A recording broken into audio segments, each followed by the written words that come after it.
এই ক্ষেত্রে অর্থাৎ পার্সেন্টেজটা নির্ধারণ করতে পারবেন, অ্যামাউন্ট নয়। অ্যামাউন্ট নির্ধারণ করলে এটি সুদ হবে। গরু ব্যবসার জন্য একজনকে টাকা দিয়েছেন, তার সাথে চুক্তি হয়েছে যে ব্যবসায় লাভ হোক অথবা লস হোক, এক্ষেত্রে তিনি প্রতি লাখে 2,500 করে টাকা পাবেন। বিষয়টি কীরূপ?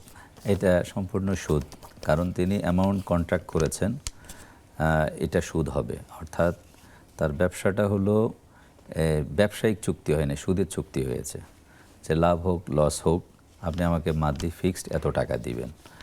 আর সুদের ব্যাপারে আল্লাহ সুবহানাহু ওয়া তাআলা বলেছেন ইয়ামহাকুল্লাহু রিবা ওয়া ইরবিস সাদাকাত।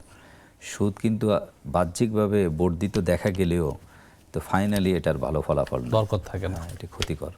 অন্যদিকে সদাকা যেটি সঠিক কর্ম যেটি, এর মাধ্যমে আল্লাহ তাআলা সম্পদের বৃদ্ধি করে দেন। তো কাজে ভাইকে বলবো যে এটি পরিহার করেন। সঠিক পন্থাটা বলে দিচ্ছি। সঠিক পন্থা হলো তিনি তার মূলধন আর ওই ব্যবসায়ের হলো শ্রম, এটাকে মুদারাবা বলে।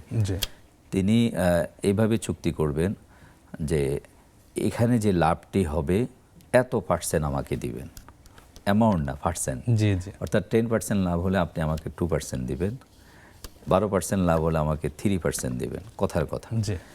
এরকম পার্সেন্টেজ নির্ধারণ করতে পারবেন।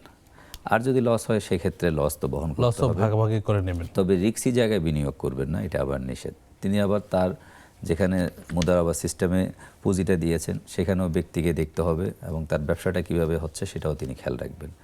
কোনো হারামের সঙ্গে যেন সে জড়িত না হয়, কোনো প্রতারণার সঙ্গে যেন জড়িত না হয়। তাহলে এই ক্ষেত্রে অর্থাৎ পার্সেন্টেজটা নির্ধারণ করতে পারবেন, অ্যামাউন্ট নয়। অ্যামাউন্ট নির্ধারণ করলে এটি সুদ হবে।